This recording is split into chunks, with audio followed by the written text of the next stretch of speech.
Today we are on week 6. Okay, we are on week 5 actually, but we are on chapter 6, software engineering.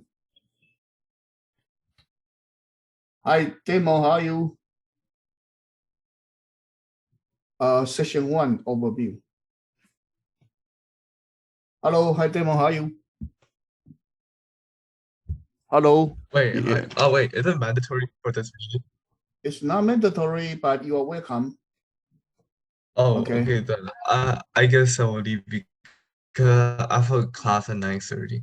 Yeah, up to you. Okay, you can stay for a while, and if you have class, you want to do something, you can leave, or you up to you. Okay. I guess I will just watch the video. Yeah. Okay. Thank you. Okay. Topic. Okay, today's topic will be software engineering, including the design and testing, and the object-oriented programming design, relationship between classes, and programming analysis and efficiency. So right here, this one is on software engineering. So this chapter is different from the normal topic we talk about. It is more about the development of software and talking about the software design life cycle and what kind of tool you can use in the design phase. Design phase is different from the coding phase, so it is not really related to Java itself. It's actually related to the design philosophy, more about philosophy. So very conceptual section. So let's look at software development. So what is software development? The first thing you need to know about software development is this one, the waterfall model. Waterfall model is the software design development life cycle. So basically, when you design software, you will follow this design life cycle. Okay, you follow this design life cycle, and then you do step by step for it. Okay, so this is called waterfall model, and this one is the most traditional model, and there are 6 phases: requirement analysis, design phase, and then implementation phase. Implementation phase is also coding phase. You use your Java here. A define phase is different. You use your design tool to do design. And then testing phase, you test your code, and then finally release and maintenance.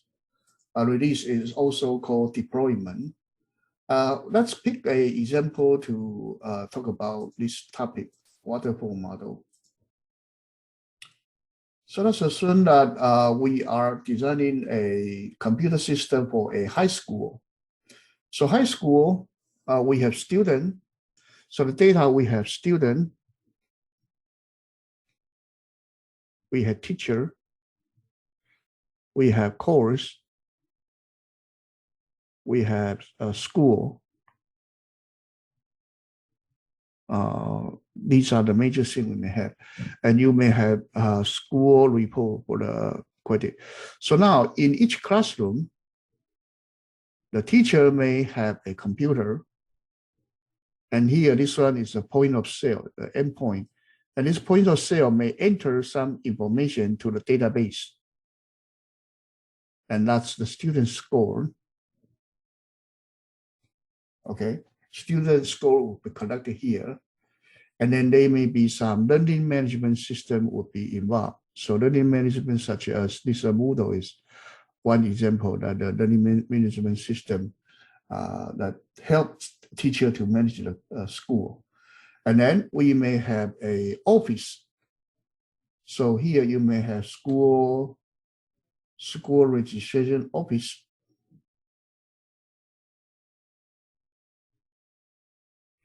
In charge of student enrollment record. And enrollment record will be put into the database as well. Okay. And then there are student may be selected to certain classroom and may need to register to the school. Okay, so student will have some, and student will go to the school. So certain class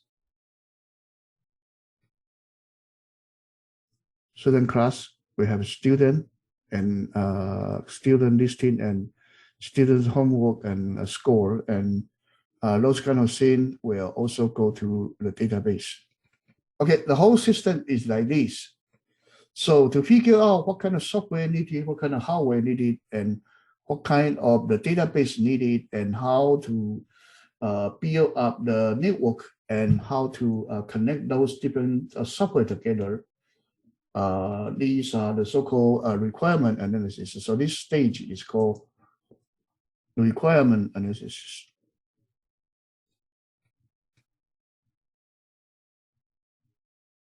So requirement analysis is between the software company, that's called vendor. It's between vendor and the client. Client is a school.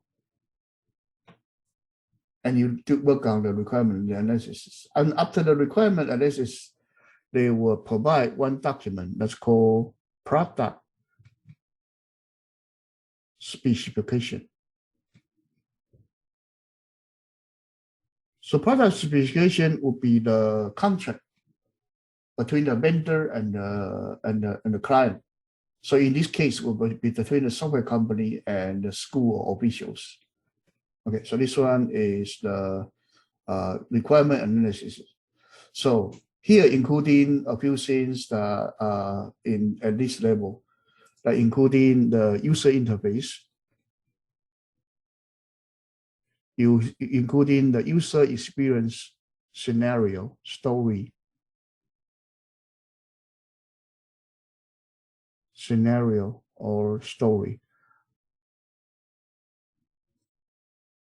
but we call it user experience, including the interface, such as how to design the menu, how to design the window, how to design the web page, how to design the pop-ups,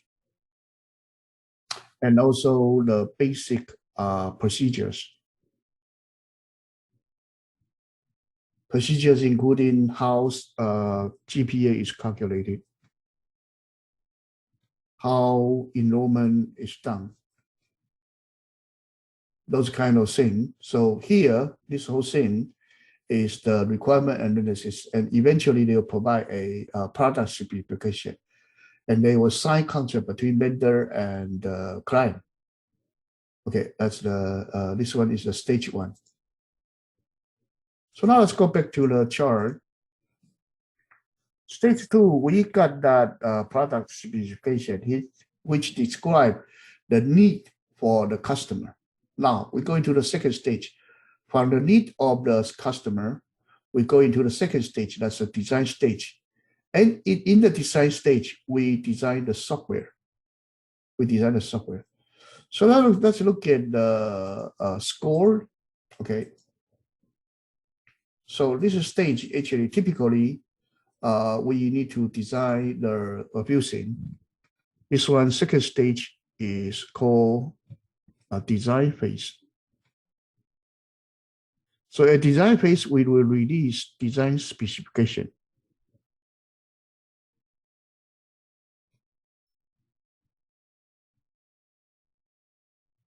And design specification is the contract between manager and the engineer. So that's a design specification. And design specification usually is based on the need of the customer. So let's assume that here we have a GPA calculation system that we need to work on. Okay, so we would have a student, and students should have registration. So it may have a list of classes that he take. And each individual one would have a class. Okay, so this relationship would be class, student has class.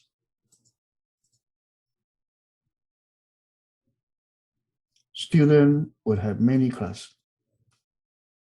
And class will have exam.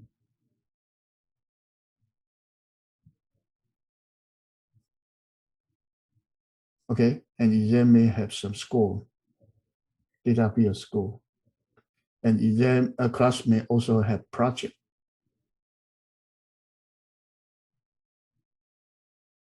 And class may also have quiz. So you document this whole thing down. And then this one is the so-called UML. So they may use a UML, Unified Modeling Language, to describe your classes.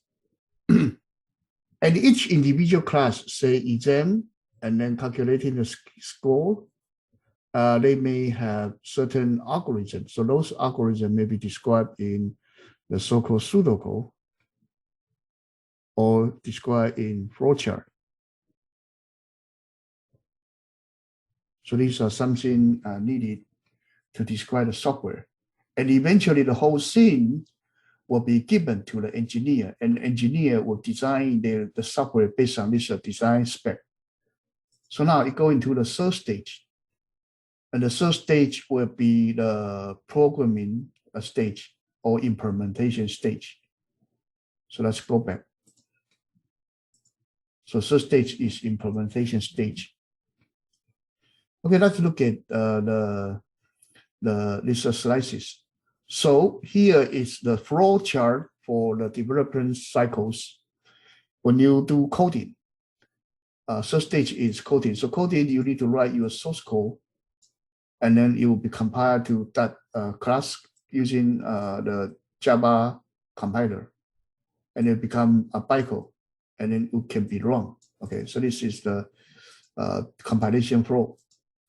And then you need to pick your editor and software development environment that we call it IDE, the integrated development environment. And the classes will be loaded to Java virtual machine. And Java virtual machine may be deployed in your PC, may be deployed in your website. And website may have server that can run it. So those are the Java virtual machine. Okay, so here we look at this one is called pseudocode. And pseudocode, you would have usually you have the diamond shifted, that's decision. So decision, usually you go true and you work on something, or false, you work on another thing. And square usually is called procedure or called a task. So some task you would like to perform.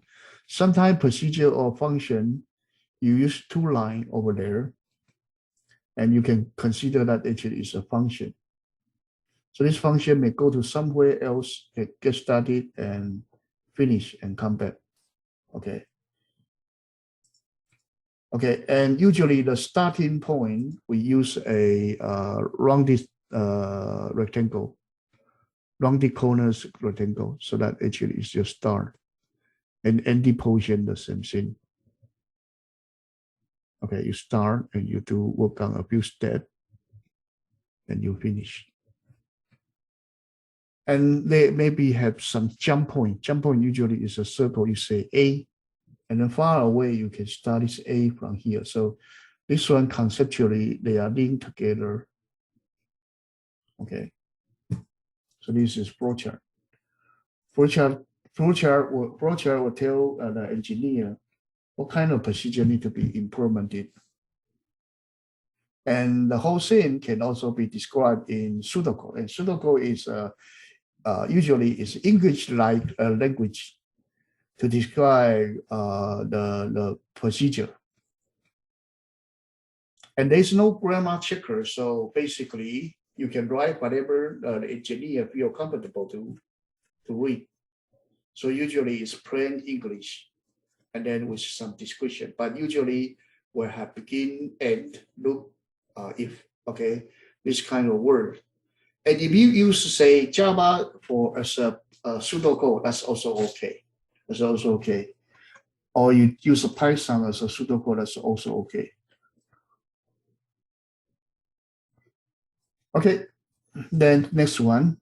This one is the so-called the so-called unified modeling language. So this unified modeling language is to describe the class-to-class relationship. So we have a customer class in this system. We have a customer class. And a customer may have multiple orders, 0 or more. So the star means 0 or more. So this one is a one-to-many relationship. One customer may place multiple order. So this one is a one-to-many relationship. It is also has a relationship. So one-to-one relationship or one-to-many relationship, we both call them has a relationship. And has a relationship is also called composition relationship, or sometimes called association relationship. So these two words can be interchangeable, and usually one-to-one is called composition, one-to-many is called association. But sometimes you call everything composition is actually fine. You call everything as association is also fine. But if you need to differentiate them, then one-to-one is called composition. One-to-many or many-to-one, that's called association. So right here, the customer may have 0 or more. This side, this is called multiplicity,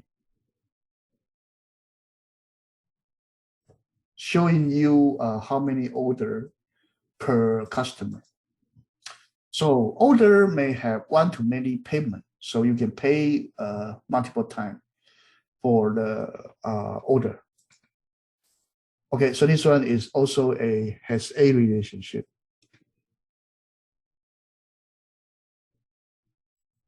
So order have multiple order, but this one is M-to-1 relationship, many to one. Now, payment actually has 3 kinds: credit card type payment, cash payment, or check payment. So these are 3 different types of payment. So this one is a relationship. So is a relationship use the white arrowhead, white solid arrowhead with a line. This one is called is a relationship. While has a relationship is a dashed line and then with arrow. Okay, the solid arrow, white solid arrow usually used for the so-called is a relationship. So check is one kind of the payment. Cash is also another kind of payment. And credit card is also another kind of payment. So we can say that payment is a generalization of credit card. And credit card is actually a specialization of the payment. Okay, so these two are in the is a relationship. And the order may have one-to-many order detail. So for each item, you may have order detail. So order detail may have many to one item. So the order detail may have several items. So these are a relationship, a UML for a sales system for a certain company. Okay, and we use this one as an example. And each individual class has a class name, attribute, and operation. Attribute are the data field. But at this moment, we haven't decided it should be an integer or it should be a floating point or double. We haven't decided. And then they are functions, or we call it operations. So this UML will be developed first and then given to the engineer. Okay, so that is the UML. Okay, and these actually finish the design specification. Now, next one actually is the coding. So coding, go back to the coding tool. Coding, go back to the coding tool, and then you use the tool IDE to do it. So this one, we call it software design lifecycle. So we have requirement design and implementation. So the implementation, we usually use the system to, we use the Java BlueJ or some IDE to do it. Now, next one, we'll talk about testing. So let's look at the testing system. So let me go through the slices first and go to testing. So first, you have program specification or product specification. That actually is the requirement analysis. And this is a spec between the vendor and the client. And second is program design. Program design is using the pseudocode, flowchart, and UML to write down each piece of the software, what should it be? Okay, so usually we use a top-down design. Top-down design means that you break down your system from top level into lower level. Okay, it's top-down design. And top-down design, you finish the document and you document them, and the document will be a design document. And design document will be given to the engineer, and the engineer would actually do coding for it. And then this one will be testing and debugging. Okay, testing and debugging. Okay, now let's look at the testing and debugging. So let me bring up the BlueJ. And then let me create a new project.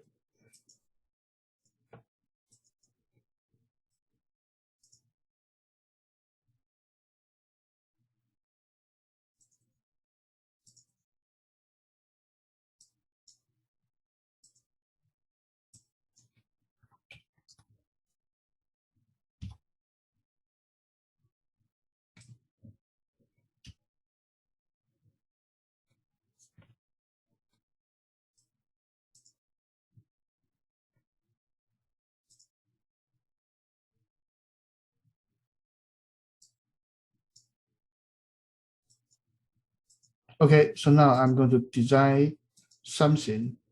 So here, let's assume that I try to work on some algorithm. Okay, I work on some algorithm, and we will test it. Okay, we will test it.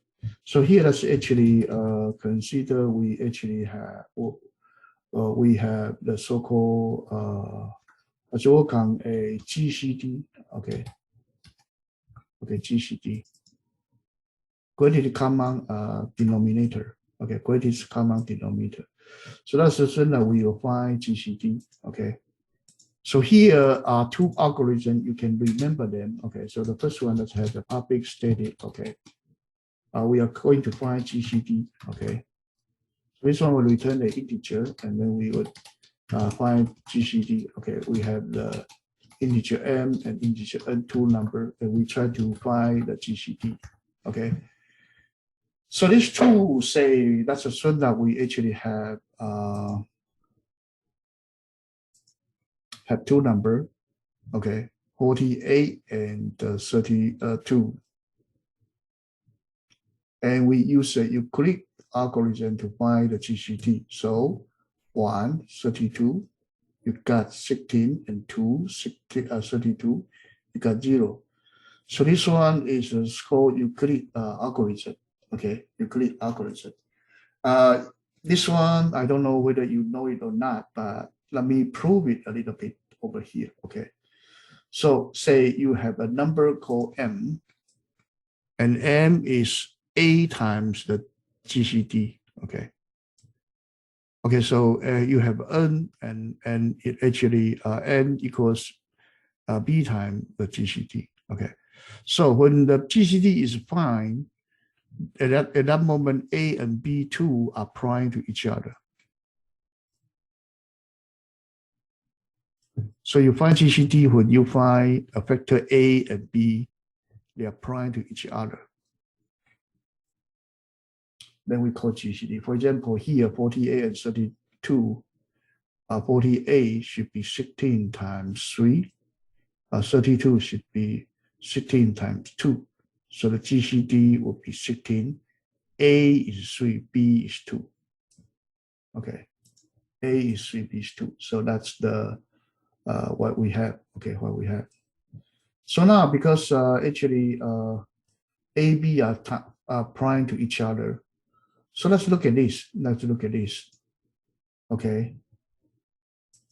So this number M equals AF, N equals BF. So M minus N would be equals A minus B F. Okay. So M minus N times Q will be equals A minus N times Q F. Okay. Assuming that M divided by N, you got quotient, and N times Q, you have a remainder R. Okay, so let's assume that here, right here, you have M is 48, and N actually is 32. So 1, 32, you got actually 16. So the remainder is 16.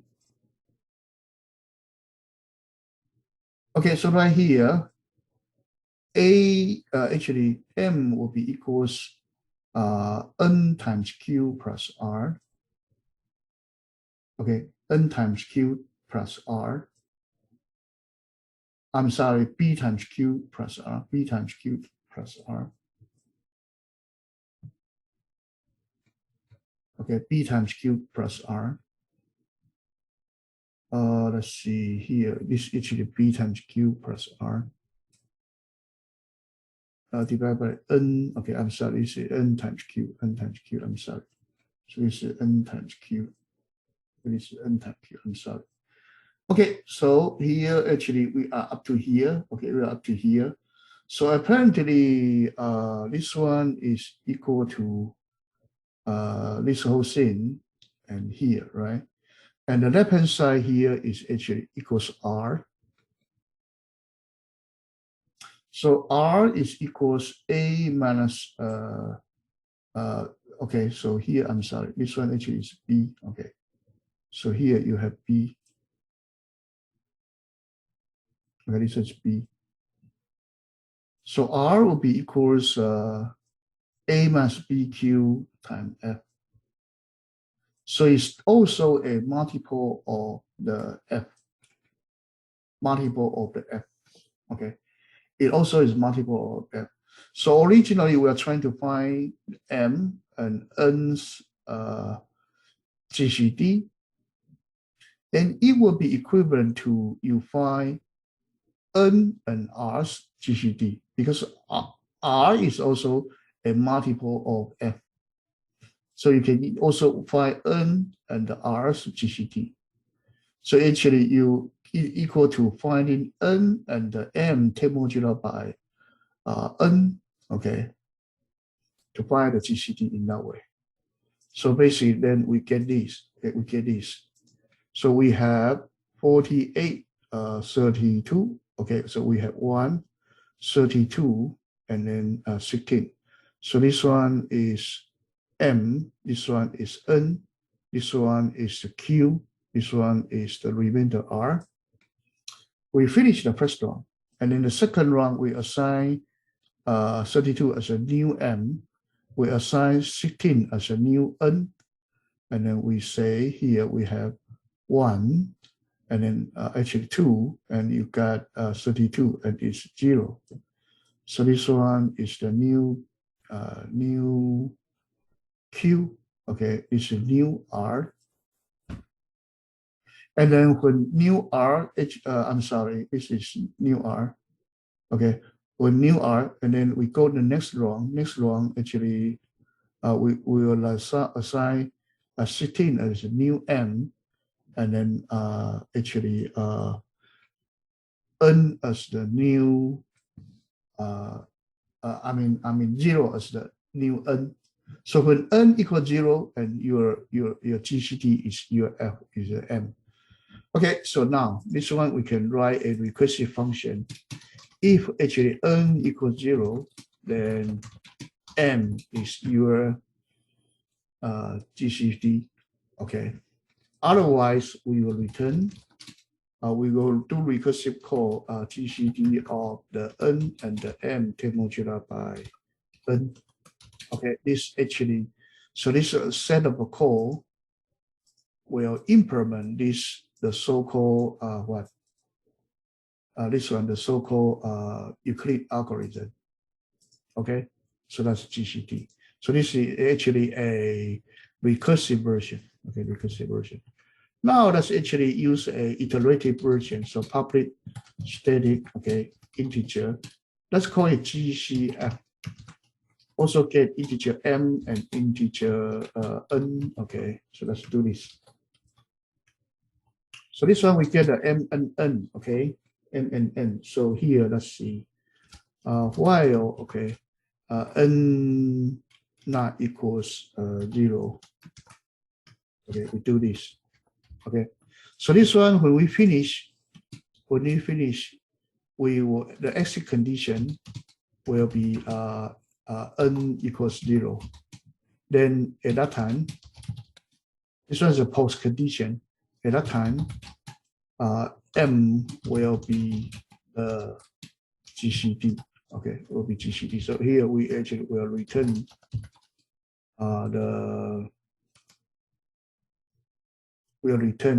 the m. Okay.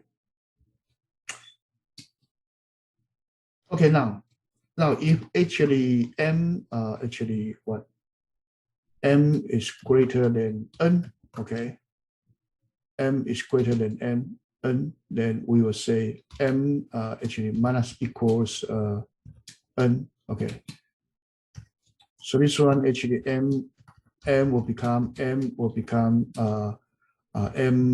minus n. Okay, so that one is also a multiple of the GCF, right? As we say that. Otherwise, our n will minus equals the m.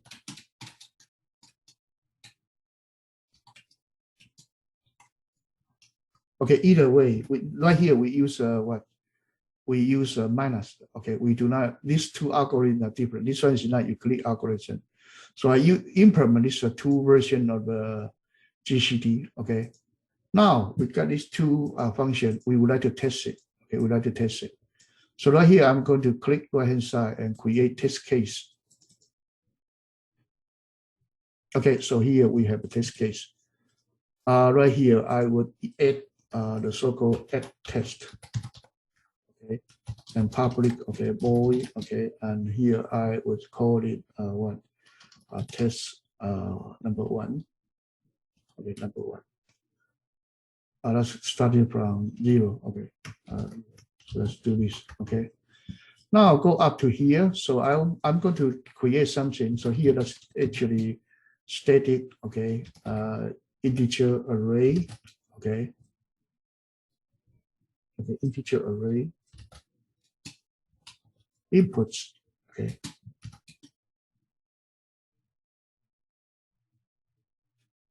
Okay, I'm sorry. Here, actually, let's see. Here we have inputs. Let's see. We may have test cases. Okay, so let's actually try this. Okay, let's actually call it text vector. So let's call it vectors. Okay, let's try call it vectors. Okay, so try call it vectors. So this vector is a 2-dimensional array. So we will have 48, 32, okay, and then the expected result will be 16. And we may have 48, 32, 48. Expected result is 16. We may have 65, 52. Expected result is 13. We may have, let's have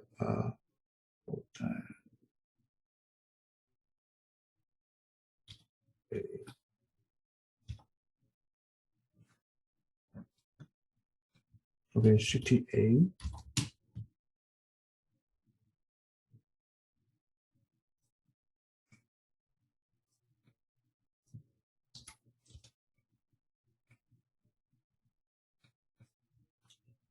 This one will be 17.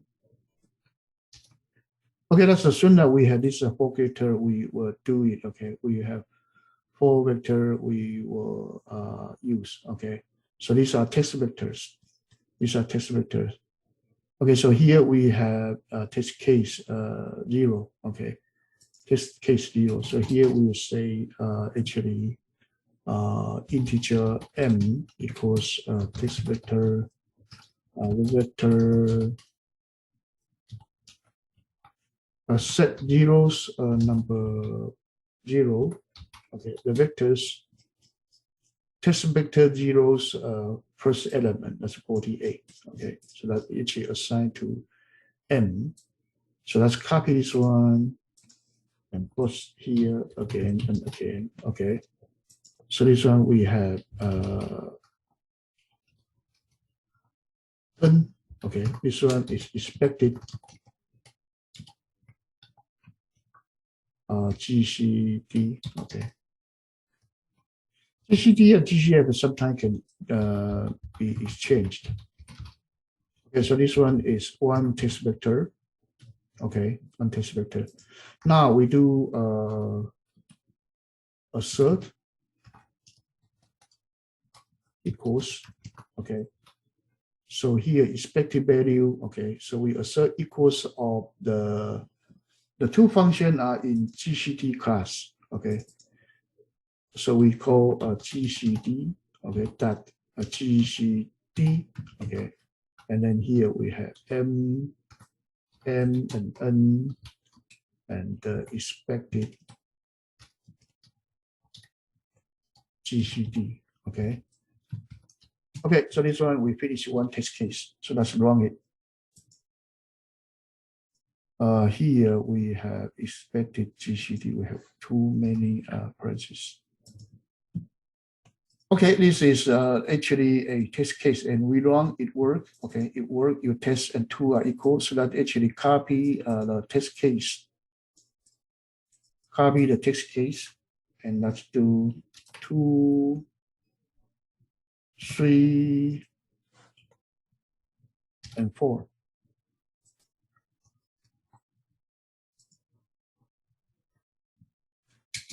Okay, so this test different vector. So here test case number 1, this test case number 2. I'm sorry, test case 0, test case 1, test case 2, and test case 3. So 1 we change the test vector to vector 1. And 2 we change it to vector 2, vector 2, vector 2. 3 we change it to vector 3, vector 3, vector 3. Now we have these 3, and then let's actually copy.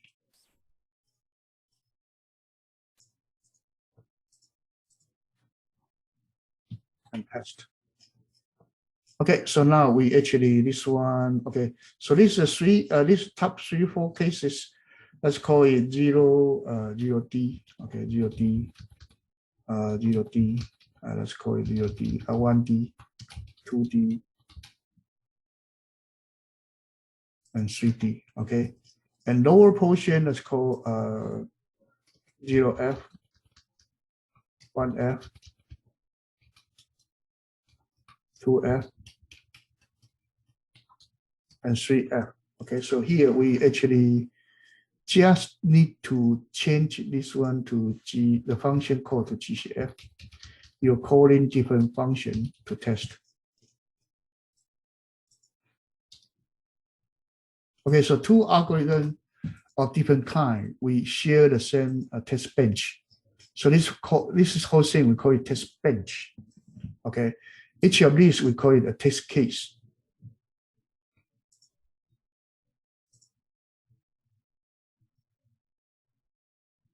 The whole program we call it a test bench. And the one you are looking at is the Java JUnit testing. Java JUnit testing. Okay, good enough. Let's actually do compile and get out. And that's run. And here you have test all. The first one you have test and run. So all 8 cases pass. Okay. So as I promised you, these two versions of the GCD both work. One function I call it GCD, the other I call it GCF, but they actually mean the same thing. They will perform the same computation. And then I fit into this unit test portion, and it can automatically test for us. So this one, I use it as an example so you know what is text vector. The so-called text vector, you prepare the input data and the expected result, input data and the expected result. And you assign the input data to the variables and then assert equal. If they are equal, you pass. So let's assume here that for some reason here, I actually typed it in the wrong way. So there's a 15. So that I typed it in the wrong way, and that's wrong test all. So first two cases, actually 0D and 0F now become fail. So the testing can detect the error right away. Okay, so this one is a testing. So now, what kind of test vector we need to determine? What kind of test vector we need to determine? That this actually is an issue. How can we determine which data should I use to test it? So this is a topic that we would look at here, okay? So for example, there's a program that actually will insert value to the correct position. So for example, you have some array list. Now you want to insert 2, 5, and 9. You want to insert it, okay? Insert it to this array list. So what should you try? You should try, so in the number line, you have 2, 5, and 9. So you should test these boundary points. So that including 2, 5, and 9. And you should also try the region point. So the minimum number of the test cases that you need to create would be 4 plus 3 should be 7. So these are data points. And sometimes you may also want to try some embedded data region or some irregular data pattern. So that these are extra, but that's not the minimum set. Okay. And sometimes you may have a program, and the program has a flowchart of in this way.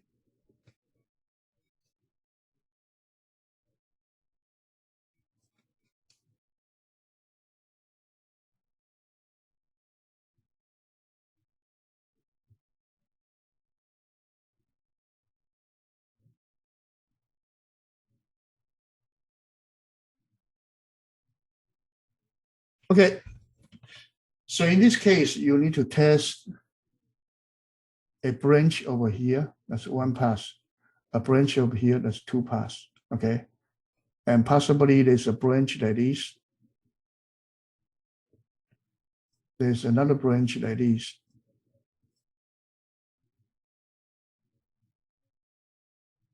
There's yet another branch like this. And yet another branch like this. So totally here you have 2 by 2 plus 2 cases, totally 4 plus 2. You have 6 different branches. So totally you need to test 6 different branches. And if you actually test like 6 out of 6, then we say the test coverage is 100% test coverage.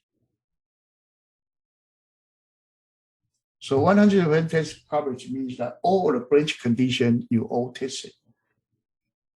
That's actually 100% test coverage. And if you only have 4 pass versus 6, then we say you have 66.67% test coverage. So test coverage is one issue. Usually we demand to be 100%. So you should try the different test cases that can cover most of your design, the different branches to make it work. So this is a test data, test vector, and the branches. Testing is by itself a separate discipline. It's actually a separate discipline. And then you may have different type of error, and a different type of error, including compile time error. That actually this code is wrong. When you compile, you may have syntax error. And you may have runtime error. Runtime error means that you will create an exception. And third type actually is logical error. That means that your program actually is will break, okay, will break, and then I'm sorry, the program actually will get some result, and the result is not what you wanted.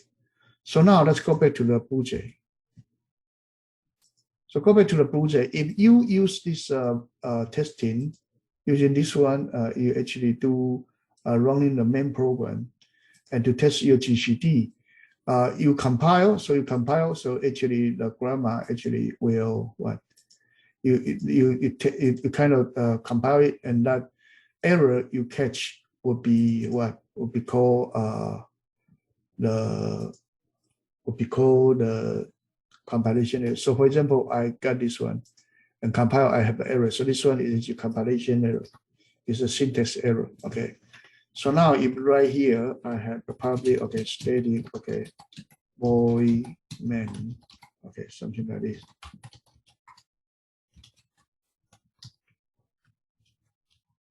And I do use 1 divided by 0. So I just do this. Okay, that's assigned to integer a equals this one. Let's just do this one. Okay, compilation no error, and you run it, and it comes with error and have exception. So that one is runtime error. That's a runtime error. Okay, grammatic error is shown when you type garbage. Okay.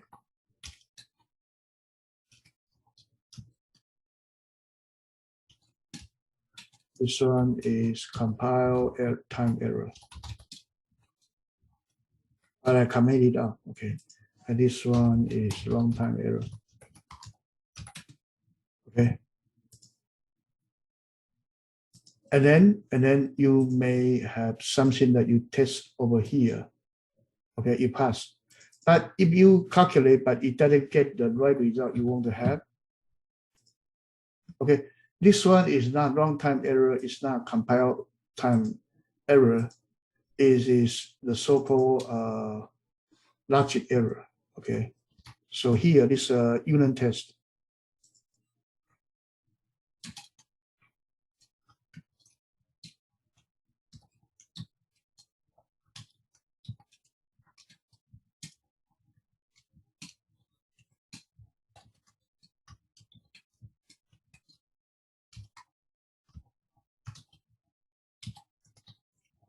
Which is the unexpected result.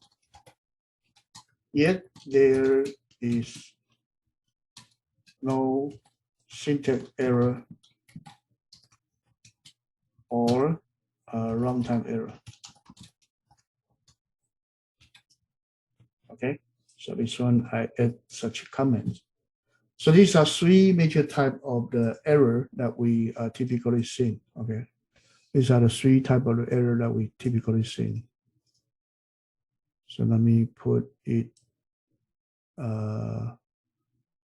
over here. Okay, 3 types of error that we commonly see. Okay, so that's that. And then robustness. So always assume that your program is not as smart as you. So you need to assume that the user are very dumb, and then they may break your program in a stupid way. You cannot assume that the user is so advanced. So your program is so solid. You cannot assume that. Okay, you cannot assume that. So always assume that your user is dumb, and you actually need to protect your program. Okay, so that's robustness.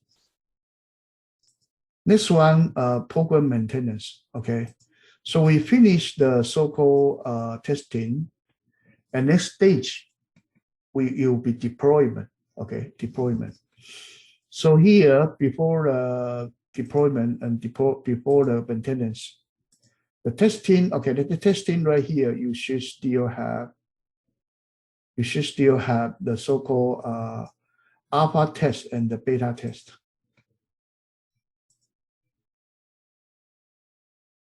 Okay, alpha test and beta test. So let's see. Let's look at the website.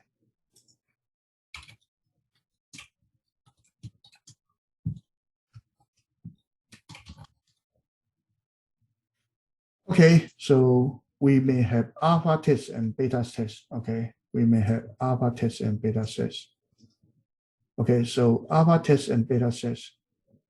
So basically, this chart is actually a very good example.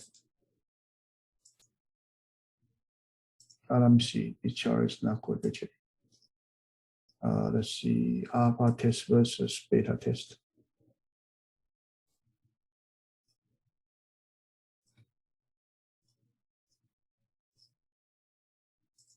Let's pick this one.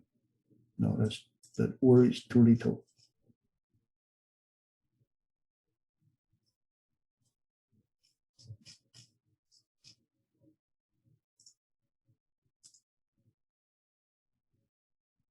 Okay, let's copy this alpha test to put it here. Okay, so alpha test usually is you have the people that in your same company to test it. We call it alpha test. Okay, we call it alpha test in that way. If you have the people in the same company to test for it, it's called alpha test. So basically, document the business or software requirement, test cases all required, and test team must have substantial knowledge about the software. So this usually is the inside tester, and you have the test lab, okay, and the QA team. These are in-house testing. That's called alpha test. Okay, that's called alpha test. And you may have the beta test. So let's look at the beta test. So beta test, on the contrary, beta test people are not that smart. They are usually, beta test usually is by the people from public people. Some public people you see outside of the company. Okay, outside the company is that people outside the company to try to help to test. That we call it beta test. Okay, I'm sorry, this one's actually, again, I copied the alpha test. That's actually wrong. I should copy this one. That's alpha test. So this one's actually, sorry, this one's alpha test. We should have the beta test slice.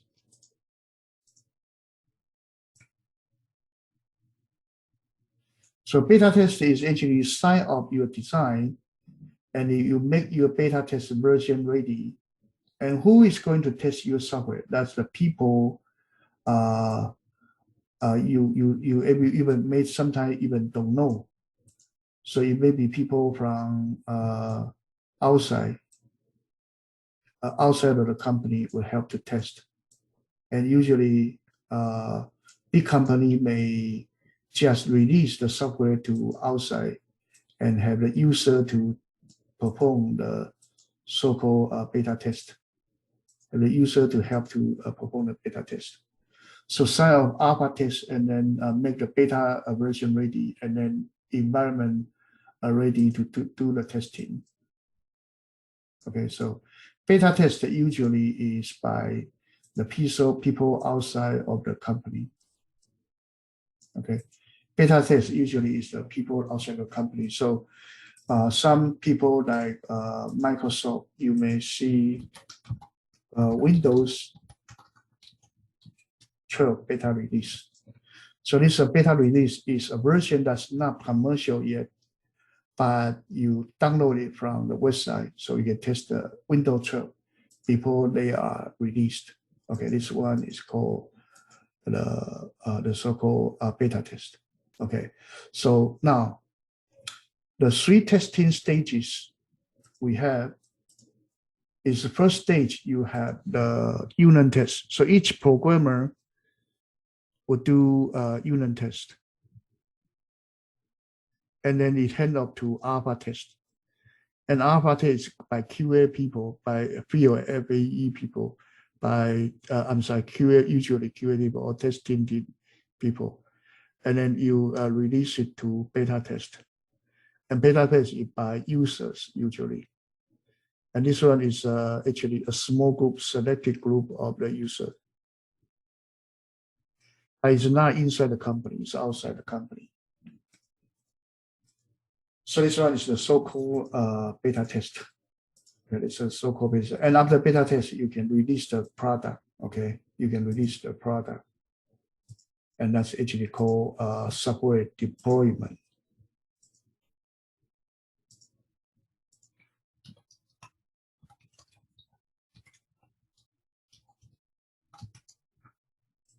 So software deployment, this one is actually software deployment. So software deployment actually is to, you have pre-deployment issue and post-deployment issue. You need to work on your software, okay? So pre-deployment, you need to check free spaces, inspect previous version, and run file dependence files, okay? Post-deployment, you need to create shortcut, manage service, and then, so these are part of the maintenance, okay? Part of the maintenance, and we call it deployment. And deployment usually is after your testing is completed, and you would like to sell to people who like the software, and you will actually work on them. Okay. Now next one is the version control. Okay. After that, you should have the so-called version control.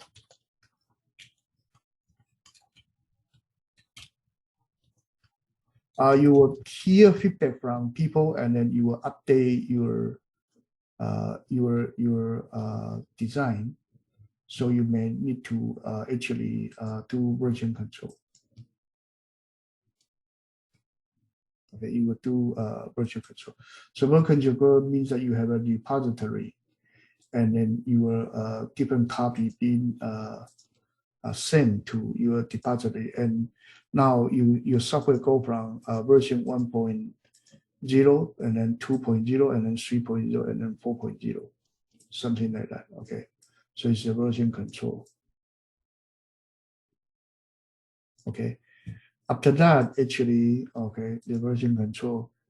After that, you actually will have the spiral design. So it's a spiral model.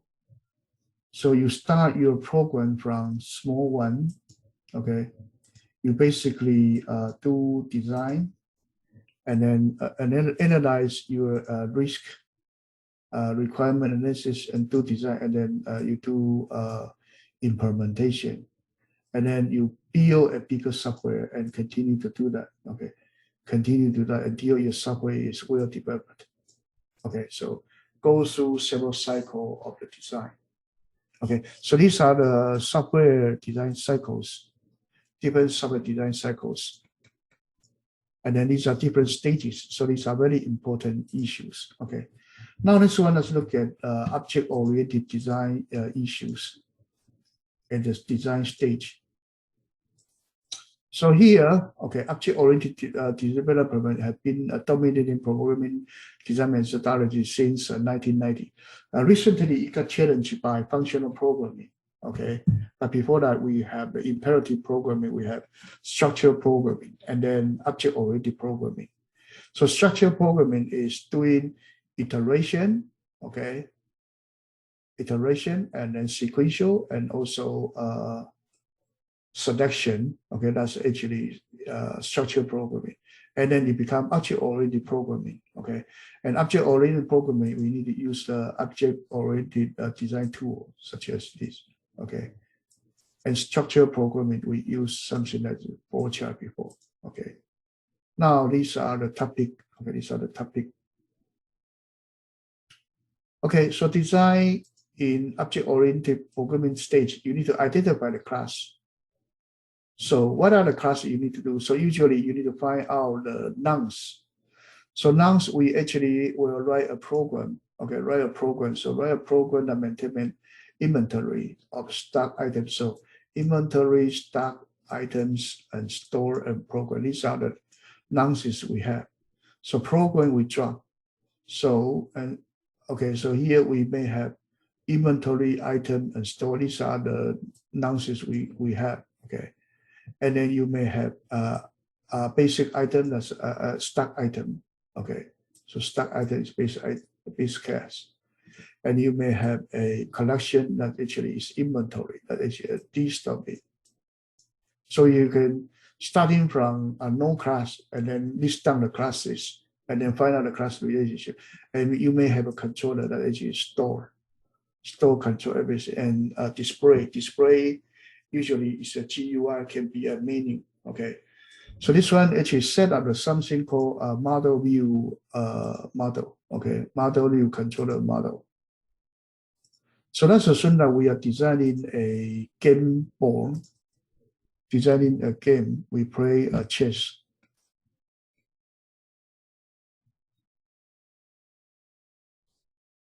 Okay, we play chess. So we play chess. So the program may have one game controller.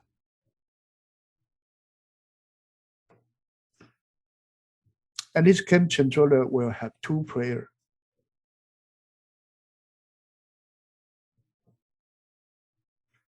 And it may have one game board.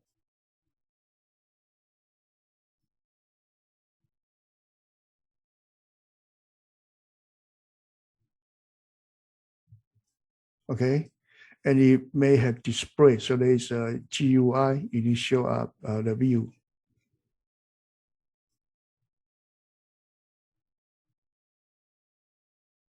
Okay, and this is data game board. So this one we call it model. Okay, view controller MVC. Okay, this two data we call it model, data model. This is view, V, this controller is C. Okay, model view controller design. Okay, so this is model view controller design. So before this, we identify the classes and then we will put into the model view controller. That is actually the so-called design pattern. Okay, the so-called design pattern. So let's see here. We will look at the model view controller pattern. Design pattern. Okay. So model view controller design pattern is a typical design pattern. Okay, so let's pick this one. No, this one not good. Pick this one. Okay. So that's a model view controller system. So before we go into, we identify the classes, okay, and then we will use a model view controller pattern to model it. But model view controller is not the only design pattern we can find. It is not the only design pattern we can find, okay. There are several different design patterns. So here we can say Java, okay, design patterns. Okay, so Java design patterns, there are tons of different Java design patterns. Okay, there are tons of different type of Java design patterns.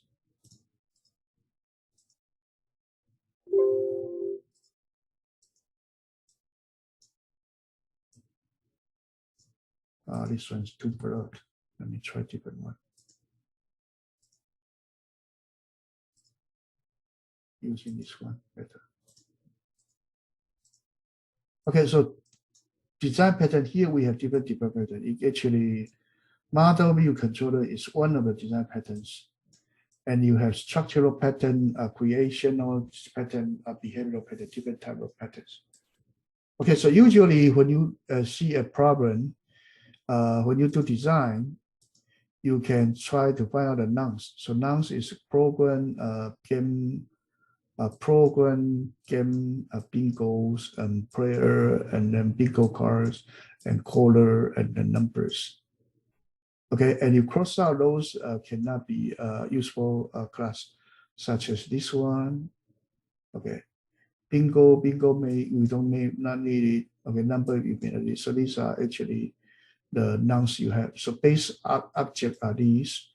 Prayer is a collection. So prayer has many bingo card, and there's a controller called game controller or game master, and the output view. Okay, this one is controller view, and these two are models. These two are models. Okay, so these are example two. So now we actually just introduced these two different ones. Number three, I'm not going to talk about it. It actually is just repeating the same thing. Okay, so here it tells you what classes you should put into your design. So now next one, we are going to look into we finished that. Next one, we go into identifying the behavior. So behavior, you actually would look into the verb, okay? So you need to identify the different verb. So you have a car and you try to work on it, okay? So basically determine the relationship between classes.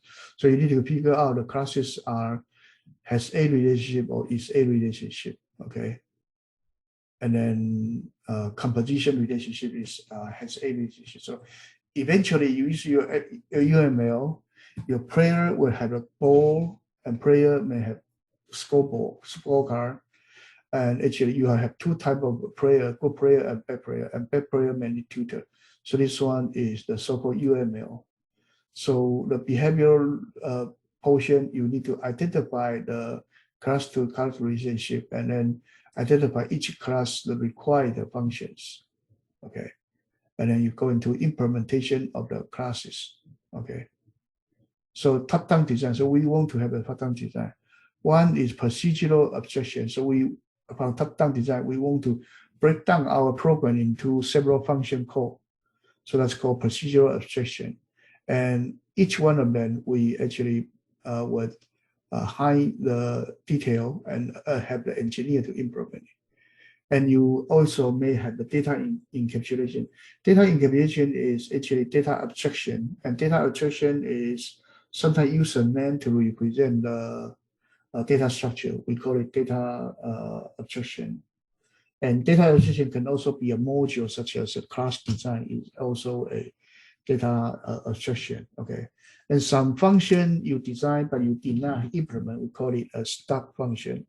And stop function is useful as a dummy method that actually had no implementation, so that the designer can compile the whole program without being interrupted.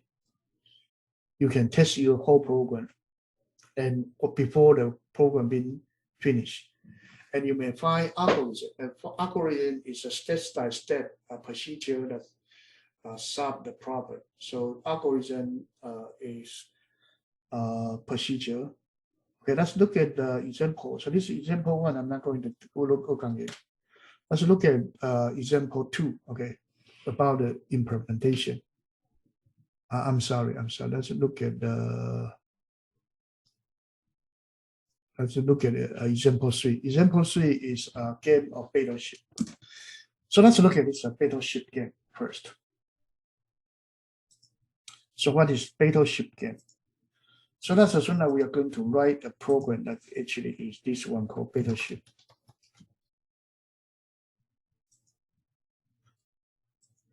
So this is a battleship online game. It's a game, and it has GUI, okay? And there's a game ball. The game ball is a classic. So game ball is like this. You have this is actually a classic ball game. Let's put a ship in.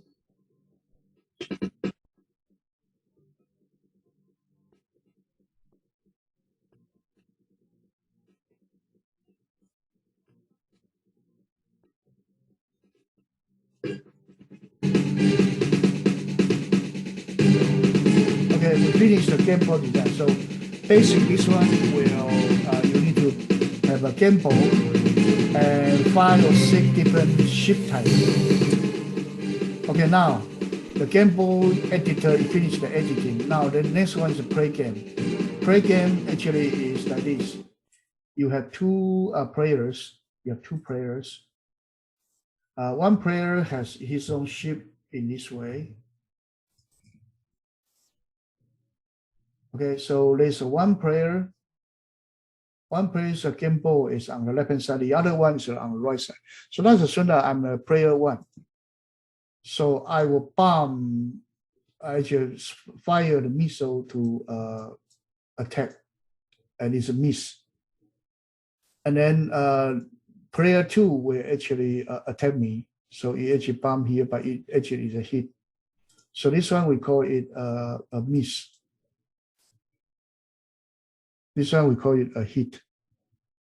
Okay, a hit. So now 2 players take turns. I actually keep bombing. And he also keep bombing. So doing that until who has all of the battleship being bombed and then destroy, and then actually that's the end of the game. Okay, okay, and we determine the player like that. So this one we will have a few nouns. Okay, we have the program game player. Green is actually the game ball. Okay, it's actually the game ball. Ship, battleship. Okay, and cruiser, submarine. So it's different classes. Okay, so program words you always eliminate. Okay, and then row, column, turn, hit, miss, and fleet and winner. Okay, so row and column actually you do not use a class. Turn you can include it in other class, so you don't need that. Miss and hit you don't need that. Okay, you do not need a class. Actually winner you don't need that. Okay, opponent you don't need that. Okay. So these are the rest of them are actually the possible candidate. Program you always eliminate. A program actually is too vague, so you do not use that. So these are the candidate words. You may want to design the classes. Okay, you may want to design the classes. So identify classes. We identify the class in this way. So now the program has 2 examples of its inheritance. So each one of them is a relationship. So it's a relationship means that there's a ship. So ship is actually the so-called base class.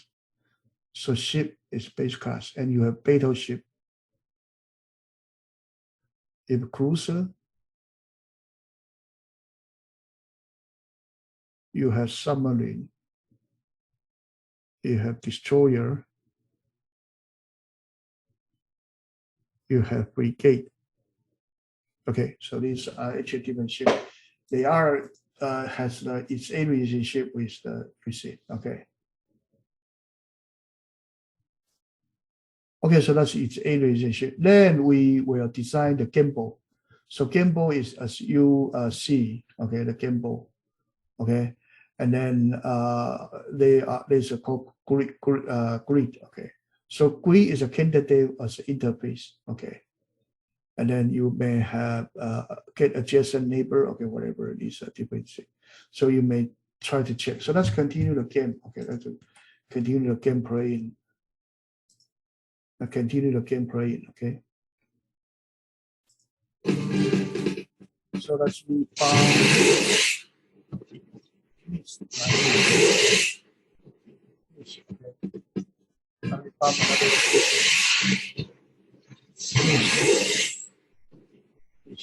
Okay, actually I hit. Okay, actually I hit. So I hit. So I will continue the nearby.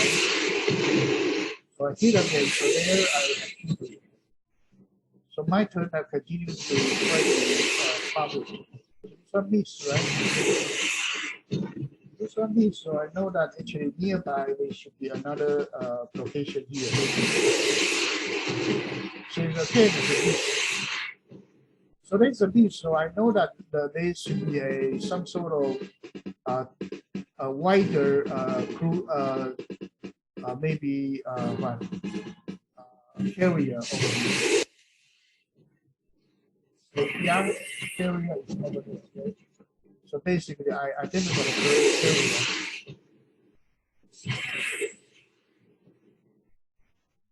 So let me, okay, carrier is larger, so I need to try different locations. Okay, so right now I can clearly see that his carrier is. Okay, now I'm able to sunk his carrier.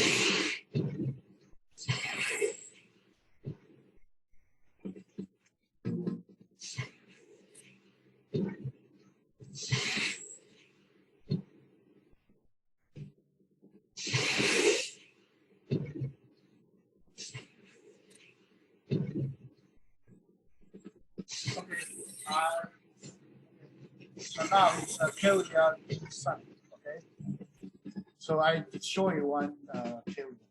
Okay, good enough. We are not going to play this game forever. Okay, we are not going to play this game forever. But that actually is the game playing. So based on that scenario, okay, you need to design your program. Okay, so identify the behavior. So here you have the simulate the program, place the ship. Okay, so there's an editor, you place the ship. So look like you need to have one. You design a grid, right? And that's the grid. And then you need to put your ship. So each ship has, you have ship class and you have 5 smaller ship, actually subclasses. And you place your ship on the grid, okay? So there's an editor that you allow, there's an editing stage. You allow both sides to edit their design, okay? And you place the ship over there, and then you can shoot a certain position. So position should be a XY coordinate location. So that position, so you can shoot that. You can call out the position. Okay, some ship being destroyed, you take that out. Okay, and you will respond to hit or respond by hit or miss. Okay, you can sink a ship. You can inform that okay, a ship was sunk. Okay, keep track of hit or miss. So these are different behavior we identify using the verb and the nouns. Okay, using the verb and the nouns, we can identify these different behavior. And then you need to put those behavior into the game controller, the view, okay, all the different classes, and then design your program. And then these different terminology are very important. So let's show you how is the object-oriented way of designing your software. So here is different terminology you need to remember, okay?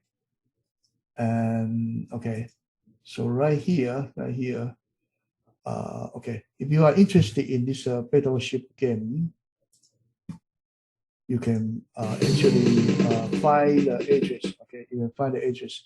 You just type in battleship online game. And then this one is www.battleshiponline.org. Okay, you should be able to find it. Okay, you should be able to find it. Okay, that's the battleship. Okay, and we design it and we put it into UML. Okay, and then the engineer can start to do design. Okay, and then we'll test it. So program analysis. Test a program work does not prove that the program is correct. You still need to find more test pattern, make sure that the corner cases are okay, and using different places, alpha test, beta test, okay. And assertion is a precise statement to see that, okay, at a certain point, your data is what you expected. So the assertion is that you run your program. So you assert the GCD result is the same as the expected GCD. Is assert equal. There's a assert not equal. There's a assert different function. So this JUnit testing you can actually find here. Okay, you can say JUnit. Okay, test assert functions.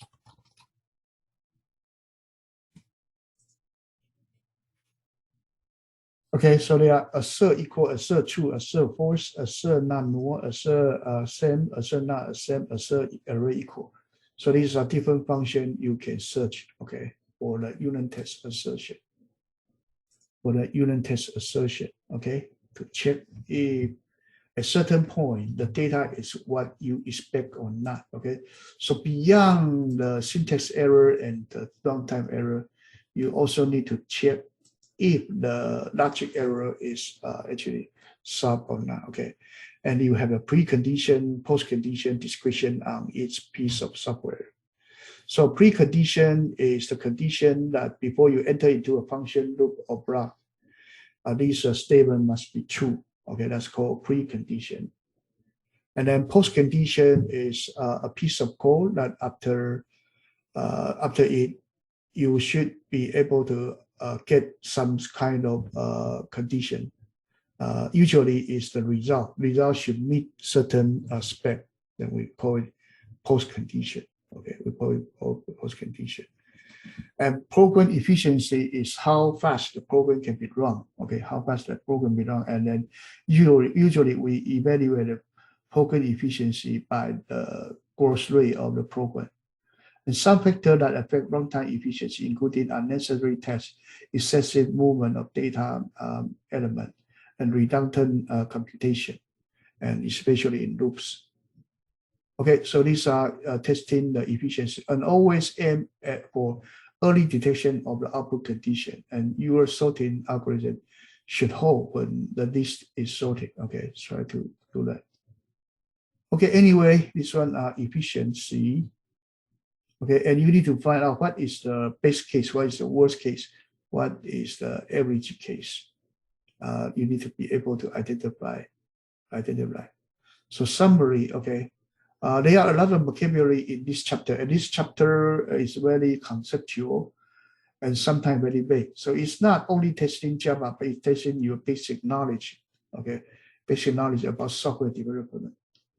Okay, anyway, so right now we finish the lecture, and then let's come back on 9:30, and we will resume the class and working on the problem set, okay?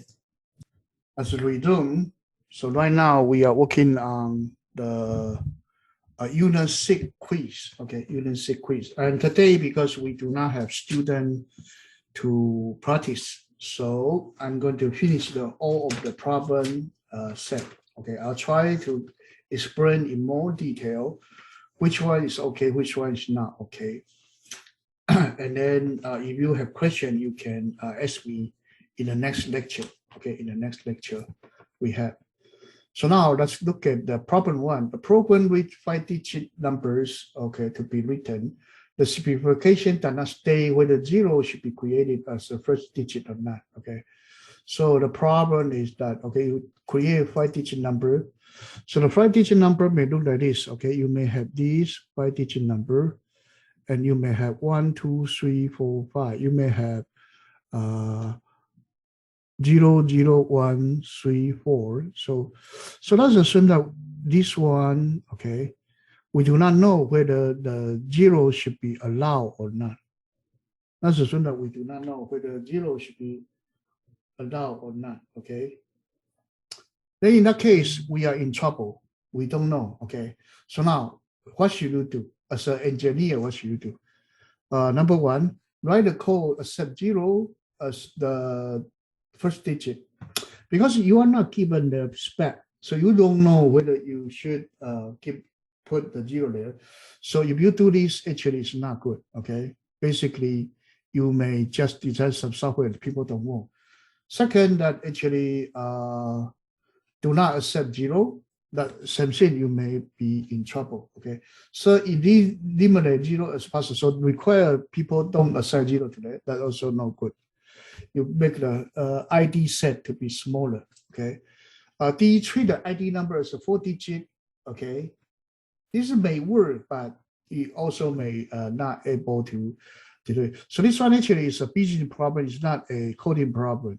So basically the answer is E. You need to check your manager or the one who write the spec, whether the first 2 digits should be the leading zero should be accepted or not. Okay. Second problem. Okay. Refer to the following three program. Number one, test whether there exists at least a 3-digit integer whose value equal to a list. Okay, whatever, these are three statements. So for which of the preceding program description would 3-digit number class be suitable? So 3-digit number class is suitable for which program description? So if it actually deal with 3-digit integer and then doing the equal sum, that actually is okay. Actually, 3-digit number that check if valid according to some formula, actually okay.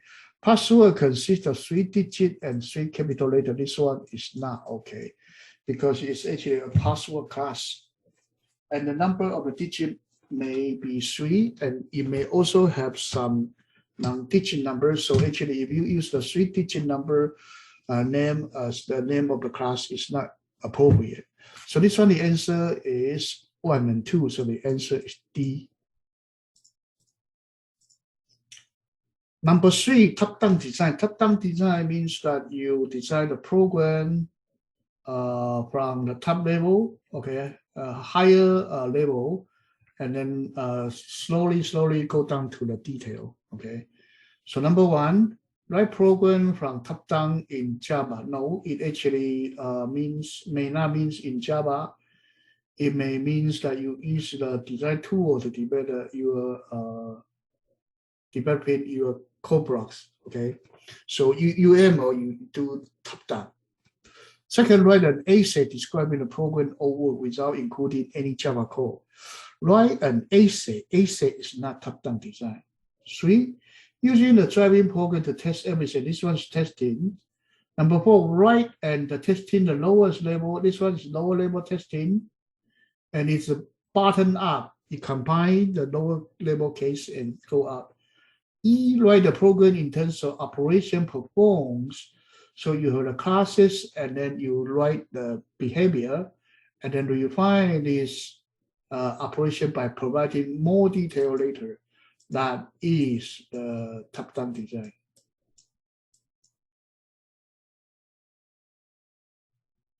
That's number 3. Number 4, which of the following should influence your choice of particular algorithm? So you try to look at the algorithm, and then you try to find the runtime, you need memory requirement, and the ease of the logic to be understood. I would say all the 3 should be considered to be important factors. So number 4 is E, everything. Number 5, a list of numbers stored in a store array. It requires that the list maintained in sorted order. This requirement leads to inefficient execution of which of the following. So you have sorted data, and which of the following algorithm is not efficient? Finding the first 5 smallest number, that is actually very efficient. Why? Because the data is sorted, so the first 5 element will be the top smallest 5 data. So this one is efficient. Second one, finding the maximum and the minimum. It actually maximum and the minimum will be at the head or tail. You may have 0 and n, or n and 0, actually depending on which way you sort it. Okay, so basically head and tail will be the largest one or the smallest one. So you just check them, should be fine. Number 3, deletion and insertion. You will need to what? Delete some element and then shifting it. So 3 is inefficient. So the answer is number 5, B, 3 only. Number 6, which of the following is not necessarily a feature of a robust program? So which one is not needed for a good program, robust program? C is not needed. Running any program on any computer. So for example, some software run on Apple phone. There's no need to port it to Android and make Android user happy. So no, there's no need that. you need to run the program on any on any computer without multiplication. This never been an important factor. Number 7, how to test this program. This program has 10 times to 25 times and 25 times. So here I told you in the testing example, you have 10, 25, so 2 boundary point, 3 range data. So that one need to the answer C. Okay, C is the answer. But why not D? D have 1 extra 0. You duplicate the number point. Here it said the smallest set of the input. Here it said that the smallest set of the input, so you do not need that. Number A, a code segment calculate mean value stored in integer 1, 2, 3, 4, and taking average. So here apparently it actually is missing the parentheses. So there will be a division between N4 and 4. So this one is not taking average. So it's missing parentheses. So it's actually a logical error. You produce unexpected data. Number 9, a program evaluate binary arithmetic expression, okay, whatever. When will this oversight be detected by the computer? So what, okay, there's some problem, and when will it be detected? Okay, so all the operand are integers, only the operand are these, and then in writing the program forget to include the test to check whether right-hand side in a division expression equal to 0. So this one, apparently, it will invoke the wrong time error division by 0. So the answer is D for number 9. Number 10, a programmer plan to write a program that simulates various programs. In the program, there is a player class had getMove. And method getMove return an integer. So here, single integer, okay, which the following program described can be a suitable candidate using the getMove, okay. So get a high-low guessing game, this one, okay. Chips, this one, okay. Tic-tac-toe game, this one is not okay. This one, because tic-tac-toe game, you need to return a move. Usually getMove, your getMove will actually to be a B, C, 1, 2, 3. So you will have what? An array. So one single integer is not enough. But you may claim, you may argue that how about I have the row number that is, column number that is. So I do what? Actually row times number of the column plus C. I get an integer I and I return I. Is that okay? And after I return I have I divided by R by the number of column. That should be my R. And I actually take modular by number of the column, and that should be your C. Would that work? That will work actually. That will work actually. But right here, you cannot guess the solution based on your personal equation. So 3 actually can be done, okay? If you use the way I described, can be done. But you cannot assume that in picking an answer. So right here, 3 only is the answer. This one, C or number 10. I'm sorry. Here, essentially, which one is suitable? So which one is successful? I'm sorry. So this one actually is D1 and 2. Okay, D1 and 2. And 3 is wrong. Okay, I'm sorry. I'm talking about the wrong one. Number 11, which best describes the complete condition of the method? It is an assertion that, okay, the precise condition that number is true at the time the function is called. So that is correct. So actually 11 is actually A. Number 12, we have this, okay, we have this. So this problem, we have an if statement and then this, okay. So what is the best case? What is the worst case? This one, let's do this. You will need to throw down the list, okay. A1 greater than A2. you do M equals A1 or M equals A2.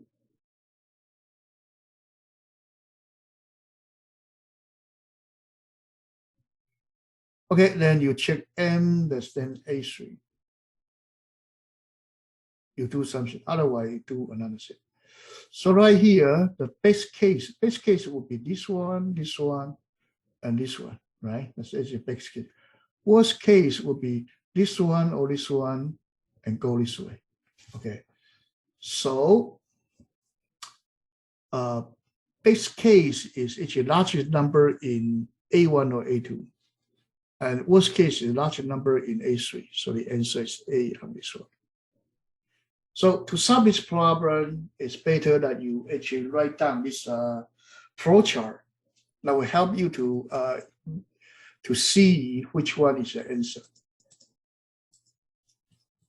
Number 13, we have such a problem, okay? K, this even thing. But check which one is the precondition. D is the answer. Okay, so here you already say K equals 1, is equal this. Okay, when you go in there, N will be greater equals 1. This is a precondition. So it all been described, okay? Now, CK less than and sum is a precondition. Yes, sum is. But K less than N, no. K sometimes may be equals 1. N may also be equals 1. So this one doesn't hold. Okay. And these are something not been talk about here. So actually K is less than equals N not greater than. Wrong. Okay. So the answer is D on this one.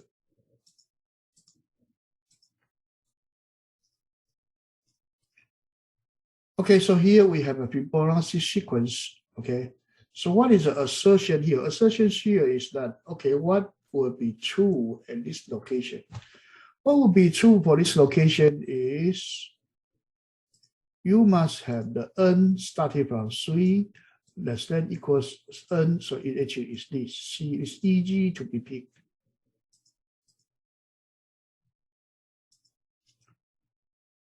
Okay, this is number 14 is C.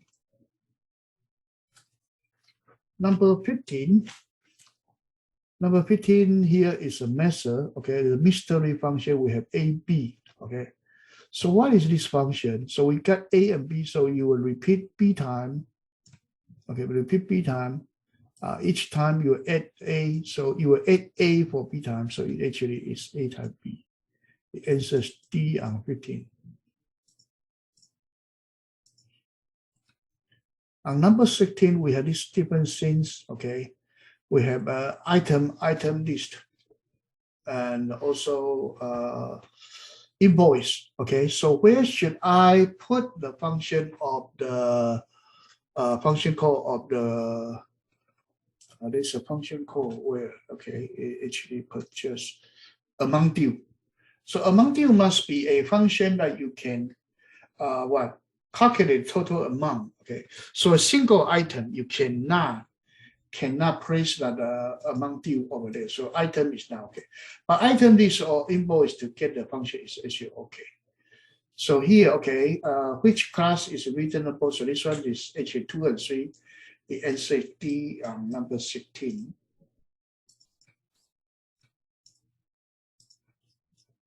Number 17, which is a false statement about class in object-oriented programming design. Okay, object-oriented programming design. If a class has an instance variable whose type is another class, this one is called has a relationship. Yes, this has a relationship. If have a class and that has another one that has a relationship. Okay, second one, if a class associated with another class, okay, then C1 actually depend on C2. Yes, this one has a relationship, and this has a. It also has a dependency. Third one, C1, C2 are inheritance relationship. So C1 inherited by C2. And then the imply that C2 use C1. No, you cannot make a decision. So C is the answer, C is wrong. Number 17, you see. Number 18, this one, we have class, we have several class. So which one is inappropriate? Okay, inappropriate. So vehicle has, so you have a data field here, it actually has a relationship. So vehicle has tire and steering wheel, this one is okay. Second one, a tire extend circle. So tire is one kind of circle. Yes, this one okay. Car extend vehicle. Car is one kind of vehicle. Yes, this one okay. Tire has rating and boundary. Yes, this one okay. Steering wheel has airbag and boundary. This one also okay. Wait, then 5 of them, they are all okay. And which one is not appropriate? So this one, I would say the problem is not well designed. And the book says B. Book says B, but B tire extend circle, I think it's okay. It should be okay. Tire to extend circle, I don't think there's anything wrong. But now there's a tire class extend circle, and there's a tire class has rating and a circle, and steering wheel with airbag and circle.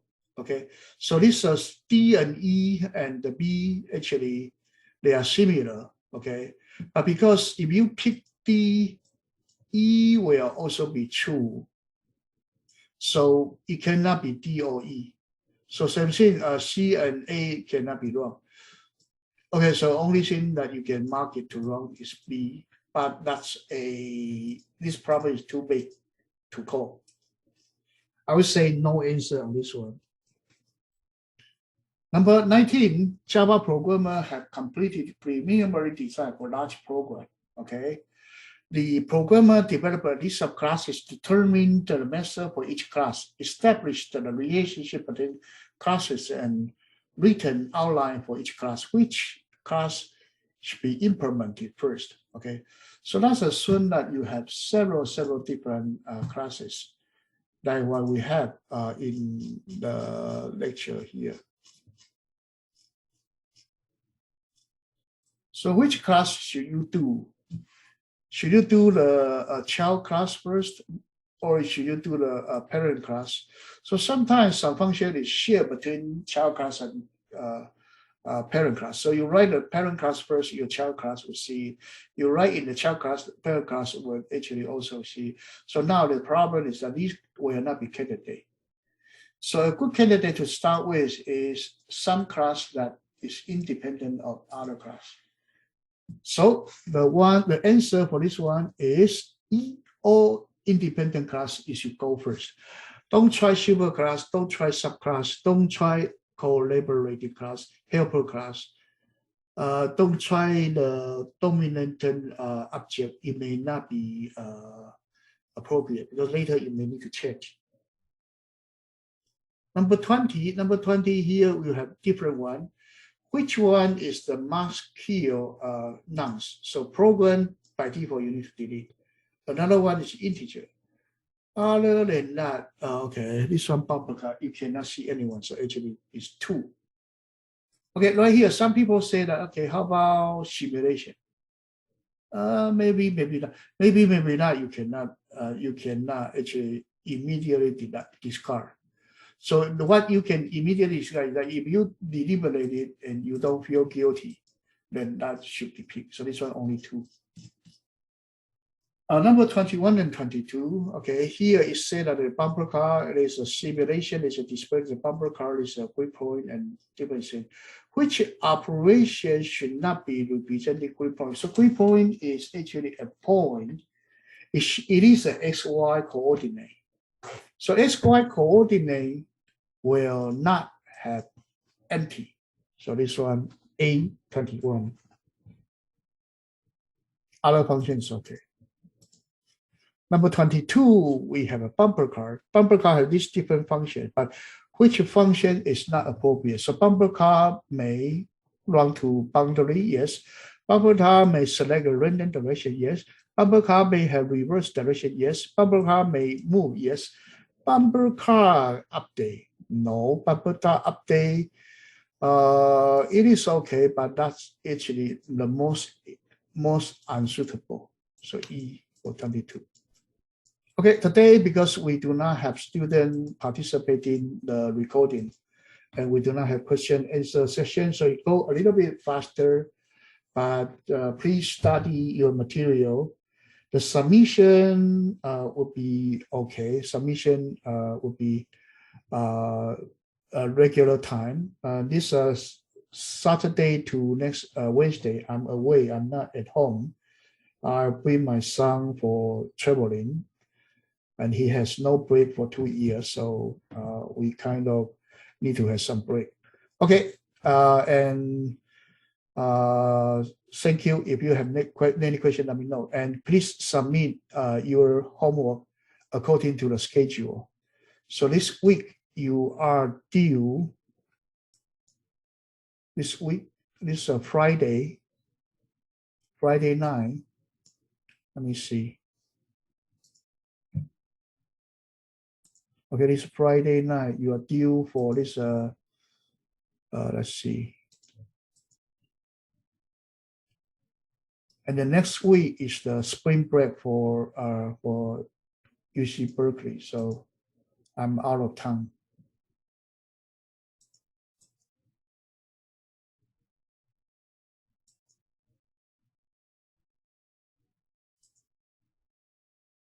So this Friday is due for the unit, which is week 6. Okay.